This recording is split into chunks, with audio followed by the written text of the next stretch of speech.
जय श्री हरि भक्तों, आप सभी का स्वागत है भक्ति सागर चैनल पर।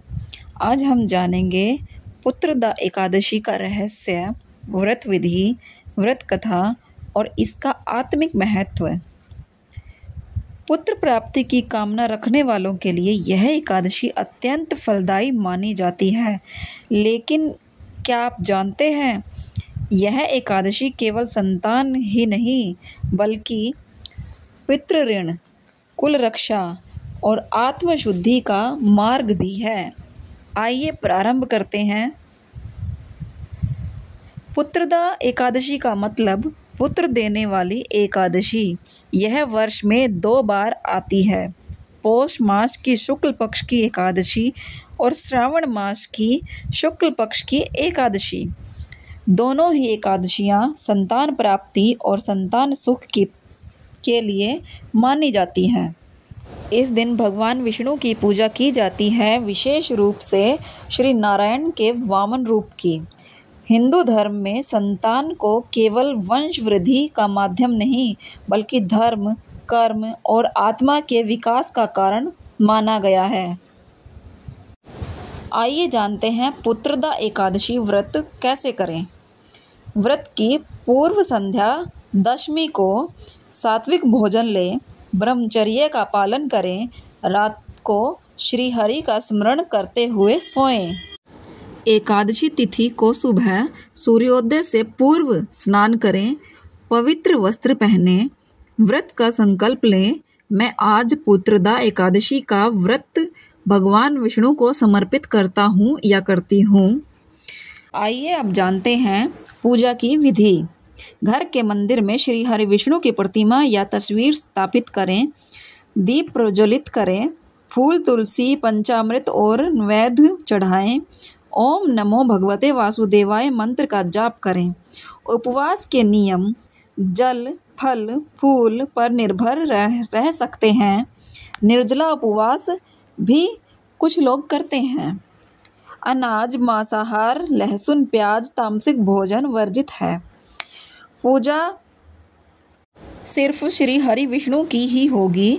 पूरा दिन हरि कीर्तन, भजन और विष्णु सहस्रनाम का पाठ करें। व्रत के अगले दिन यानी द्वादशी के दिन ब्राह्मण या गरीब को भोजन व वस्त्र दान करें, फिर स्वयं भोजन करें, तभी व्रत पूर्ण होता है।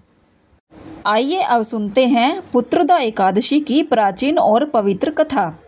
पुराणों में वर्णित है, भद्रावती नगरी के सुकेतु नाम राजा हुआ करते थे। उनकी पत्नी शव्या अत्यंत धर्मपरायण थी, लेकिन दोनों को एक पीड़ा सालती थी, उन्हें संतान नहीं थी। राजा अत्यंत दुखी रहते थे। उन्होंने कई यज्ञ, तप और पूजा की, परंतु संतान नहीं मिली। एक दिन वे वन की ओर निकल पड़े, भूखे प्यासे, चिंता में डूबे हुए। तभी उन्होंने एक पवित्र सरोवर के किनारे कुछ ऋषियों को देखा जो एकादशी व्रत कर रहे थे। राजा ने उन्हें प्रणाम किया और अपनी पीड़ा बताई। ऋषियों ने कहा, राजन, आज पौष शुक्ल एकादशी है, पुत्रदा एकादशी। यदि आप आज ही व्रत करें, भगवान विष्णु की शरण लें, तो निश्चित ही आपको संतान सुख की प्राप्ति होगी। राजा ने उसी समय व्रत का संकल्प लिया, विधि पूर्वक उपवास किया, रात्रि जागरण किया, द्वादशी को ब्राह्मणों को दान दिया और श्री हरि से पुत्र प्राप्ति का वर मांगा। कुछ समय बाद रानी शव्या ने एक तेजस्वी पुत्र को जन्म दिया, जो आगे चलकर एक वीर, धर्मज्ञ और यशस्वी राजा बना। इस प्रकार पुत्रदा एकादशी व्रत का पुण्य फल स्पष्ट रूप से प्रत्यक्ष हुआ। जय श्री हरि विष्णु। तो भक्तों, पुत्रदा एकादशी केवल संतान सुख के लिए नहीं है, बल्कि यह व्रत हमें आत्मिक संतान यानी सद्गुण, भक्ति, विवेक और आत्मज्ञान प्रदान करता है। शास्त्रों में कहा गया है कि एकादशी व्रत सर्व पापों का नाश करता है। जो लोग इस व्रत को श्रद्धा से करते हैं, उनके जीवन में सुख शांति आती है, परिवार में संतान का कल्याण होता है, पितृदोष और संतान दोष दूर होते हैं। लेकिन इस व्रत को करने के भी कुछ नियम होते हैं।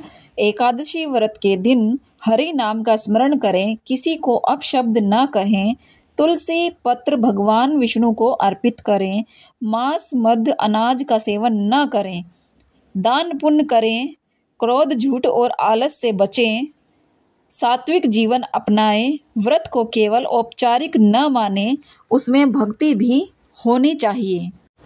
प्रिय भक्तों, एकादशी व्रत केवल एक तिथि नहीं है, बल्कि यह एक सुनहरा अवसर है आत्मा को शुद्ध करने का।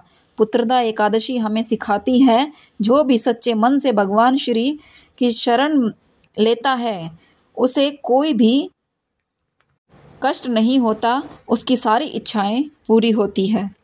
आप सभी भक्तों से मेरा निवेदन है कि जो भी इस व्रत को करें, कृपया पूरी श्रद्धा और भक्ति भाव से करें। जय श्री हरि विष्णु।